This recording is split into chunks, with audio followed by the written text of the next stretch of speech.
What's going on, guys? In today's video, we're going to get started on Project Commuter Bike.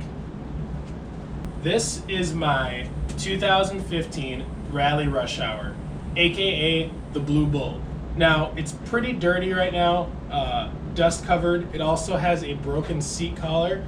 It hasn't been ridden since I think October of 2019, but I got this bike at the end of April in 2019.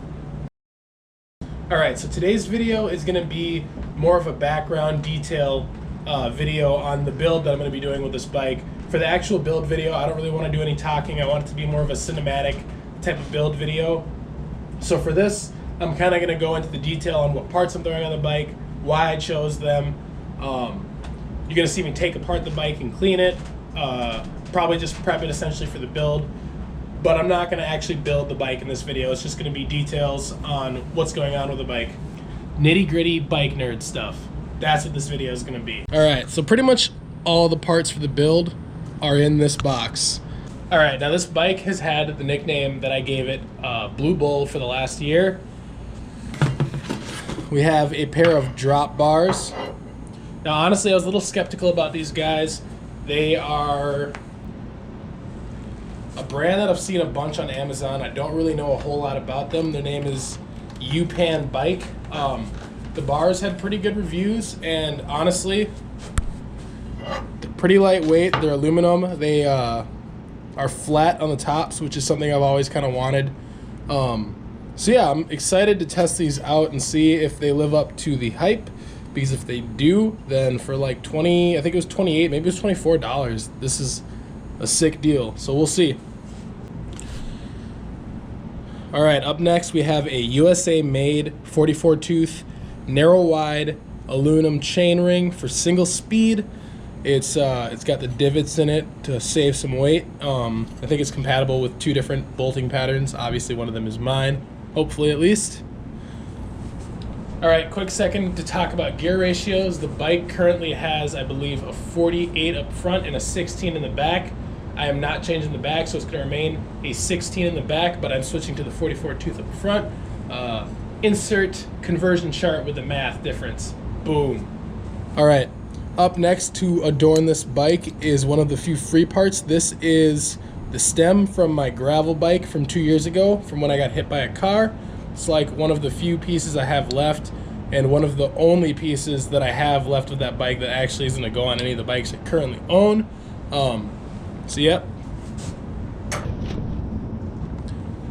Alright, to match the bars, we're going to need some new brake levers, unless we're trying to be lame here. So we have a pair of Tektro brake levers for a single speed bike, or down tube shifting or whatever it is. These were 20 bucks, 23 bucks I believe. Super good deal. I'm excited to throw these on.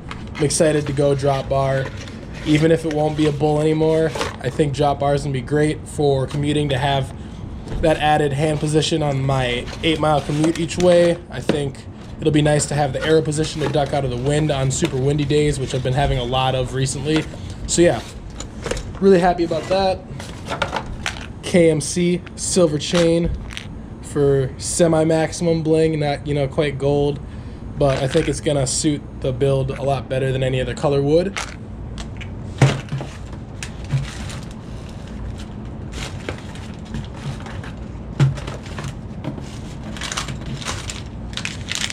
Arguably, I would say probably the most important thing, because right now it's the only thing separating the bike from being rideable and not rideable, is the seat clamp. Had a lot of difficulty finding the right seat clamp for this bike. This is actually the second seat clamp I bought.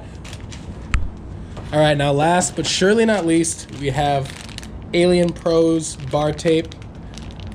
It's gonna be Interstellar bra. No, but seriously, this should be some comfy tape from what I've read. I've already felt it a little bit too, so I'm pretty excited. Changing, one of the contact points on the bike is always gonna be an upgrade that will feel very good, and you will be reminded of it constantly.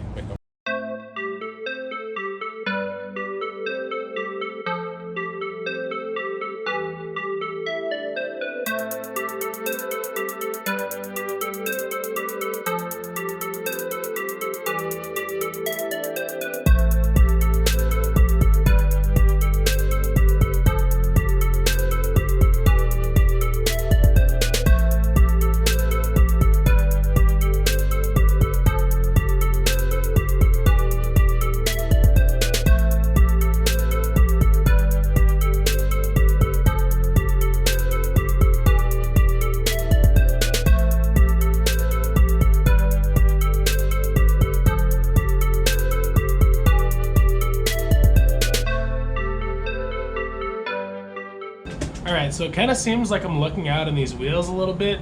They're pretty true to begin with. I'm just going to go around and tighten the front wheel like I did with the back one, just not as much. So yeah, that's all good to go.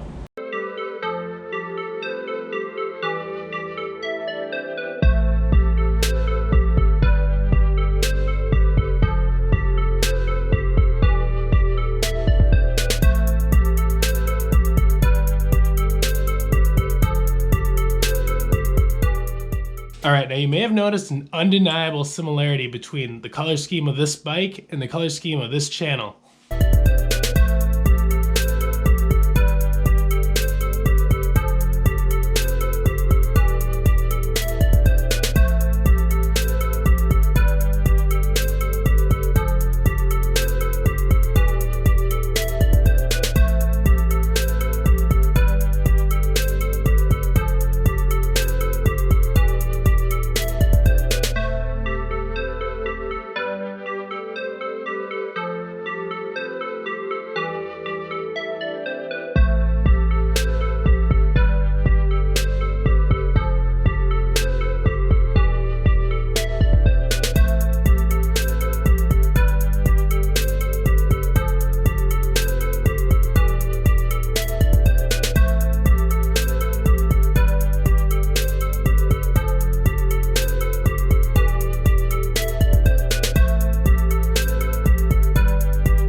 Something I definitely forgot to mention in the parts bin video,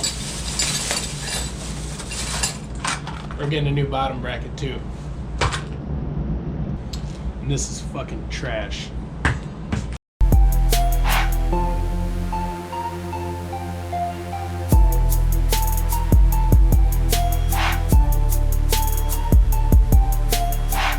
Alright, here's the deal, guys. It's a lot later than I want it to be, so we're gonna leave the last to-do list line for tomorrow.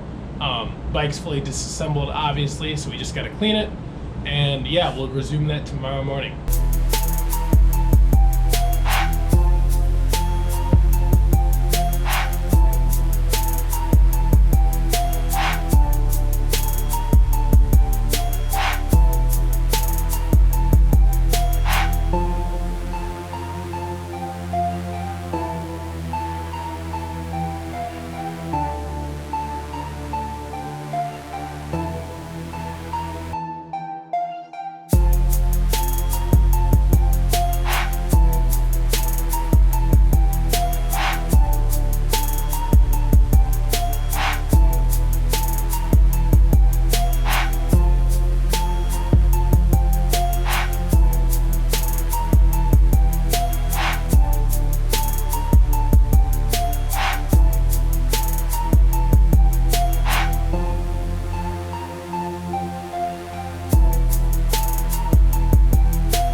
Alright, there we have it. Nitty gritty bike nerd stuff on my 2015 Raleigh Rush Hour track bike build. If you liked the video, please be sure to give it a thumbs up and subscribe to the channel. In the next video, we're going to be putting the bike back together and building it for its commuter glory. See you in the next video.